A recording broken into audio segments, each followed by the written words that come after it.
Assalamualaikum warahmatullahi wabarakatuh. Selamat pagi semuanya. Semua makhluk hidup memerlukan nutrisi. Bahkan manusia pun ya, kalau kita misalnya mau memperoleh nutrisi, berarti kita harus makan, kemudian atau ingesti, kemudian kita akan mencerna atau digesti, kemudian nanti sisanya yang tidak kita pakai untuk jadi energi akan kita keluarkan dalam bentuk ekskresi dan defekasi seperti itu. Pun pada tumbuhan prosesnya lebih kompleks lagi. Nah, kita hari ini akan belajar mengenai penggunaan nutrien pada tumbuhan.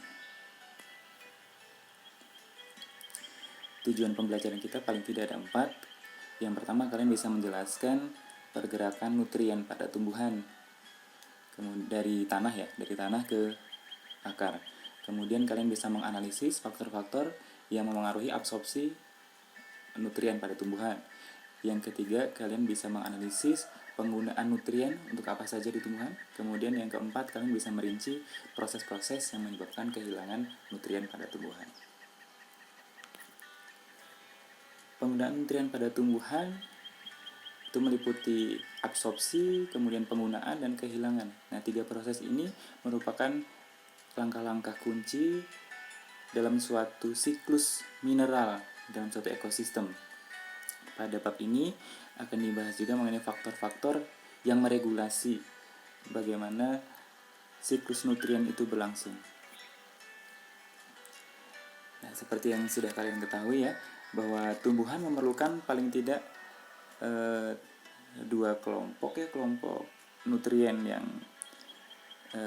disebut dengan nutrien esensial. Nanti ada kelompok makronutrien dan mikronutrien, kemudian kelompok nutrien yang benefisial. Nah, di sebelah kanan kalian bisa melihat nutrien utama yang diperlukan oleh tumbuhan itu biasanya dalam bentuk karbon, hidrogen, dan oksigen. 3 basic nutrien ini diperoleh dari air, dari tanah, ya, kemudian dari udara. Kemudian untuk kelompok makronutrien, nanti ada kelompok primer dan kelompok sekunder. Kemudian untuk mikronutrien, ada contohnya di situ. Kemudian untuk yang beneficial, itu yang others, di situ contohnya. Kita ke tabelnya ya. Kelompok nutrien yang pertama adalah yang makronutrien, sebagai salah satu kelompok nutrien yang esensial. Ini diperlukan oleh tanaman dalam jumlah besar. Kenapa? Karena merupakan komponen-komponen penyusun sel yang penting untuk proses perkembangan tumbuhan. Sehingga kalau kekurangan nutrien-nutrien ini, maka proses perkembangan, kemudian siklus hidup tumbuhan itu akan terganggu. Nah, ada nitrogen, fosfor, dan kalium sebagai komponen primer. Kemudian untuk yang sekunder ada kalsium, magnesium, dan sulfur. Kalian bisa baca apa fungsi-fungsinya. Misalnya nitrogen itu merupakan komponen penyusun protein, enzim, fosfolipid, asam nukleat. Sehingga kalau misalnya tumbuhan kekurangan unsur N, maka bisa kalian bayangkan berarti akan terjadi apa? Ya, bisa jadi klorosis, kemudian nekrosis atau kematian sel dan jaringan, kekerdilan, dan seterusnya. Ya, fosfat itu key-nya nanti di ATP sebagai sumber energi. Kalau kalium nanti untuk mengatur regulasi osmosis, dan seterusnya.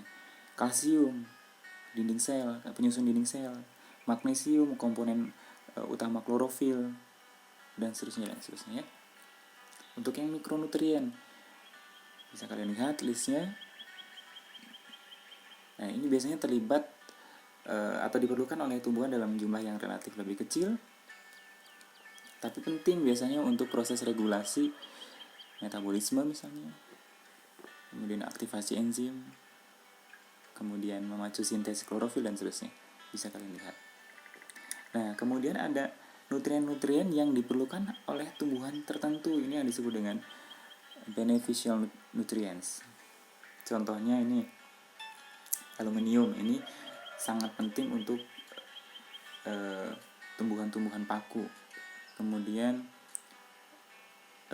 silikon misalnya. Silikon itu juga penting untuk tumbuhan-tumbuhan yang gramine misalnya, rerumputan.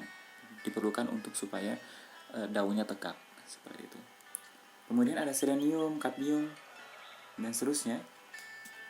Itu biasanya diperlukan oleh tumbuhan untuk defense. Nanti akan saya jelaskan lebih lanjut. Nah, ini adalah kurva respon terhadap dosis nutrien yang sifatnya esensial dan yang non esensial. Di yang sebelah kanan yang di sebelah kiri kalian bisa melihat ini adalah kurva untuk, saya pakai ini saja, untuk elemen yang esensial. Di sini kalian bisa lihat sumbu X-nya adalah konsentrasi nutrien atau elemen, kemudian yang sumbu Y-nya adalah plant yield atau biomasa lah ya. Nah,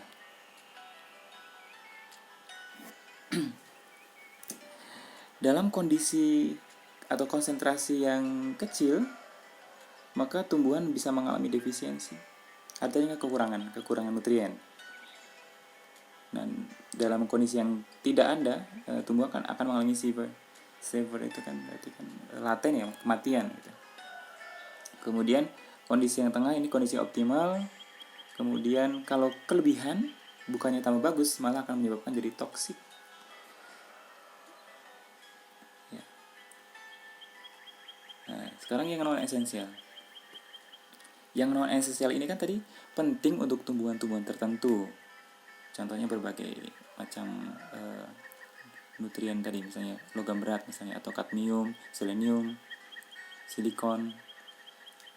Nah, itu dalam kondisi sedikit atau optimum itu tidak memberikan efek yang berarti kepada tumbuhan. Tapi kalau kondisinya berlebih justru akan menyebabkan toksisitas. Nah, itu adalah kurva respon dosis nutrien.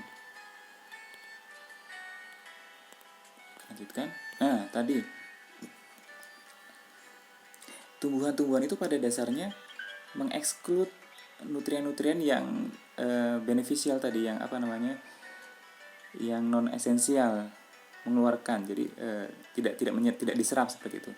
Tapi banyak tumbuhan itu melakukan mekanisme toleransi, artinya tumbuhan itu mampu mengakumulasi si nutrien-nutrien tersebut dalam tubuh tumbuhan. Ini setelah diuptake, kemudian ditranslokasi, kemudian ada yang diakumulasi. Biasanya diakumulasi itu metals ya, ion-ion logam. Ya, biasanya diakumulasinya sudah diikat oleh asam amino tertentu sehingga tidak reaktif lagi, kemudian disimpan di vakuola tumbuhan. Nah, siklus nutrien pada ekosistem terestrial itu melibatkan pertukaran nutrien yang terjadi di lokal ekosistem atau localist exchange. Jadi di lingkungan yang mikro yang melibatkan tumbuhan, kemudian tanah itu kan ada komposisi biotiknya ya, mikrobanya, kemudian mikrofaunanya, kemudian faktor fisikanya. Nah, lingkungan di sekitar perakaran ini nanti yang disebut dengan rhizosphere ya. Jadi tumbuhan punya karakteristik yang meliputi sistem perakaran, kemudian kebutuhan nutrien, kemudian tumbuhan juga punya aktivitas, misalnya eksudasi itu pengeluaran senyawa organik dari akar, yang biasanya untuk membantu akar untuk menembus tanah misalnya, tapi juga bisa untuk menarik mikroba yang menguntungkan bagi tanaman itu. Kemudian ada proses penyerapan nutrien, perkembangan akar. Ini tentunya akan memengaruhi nantinya proses siklus nutrien.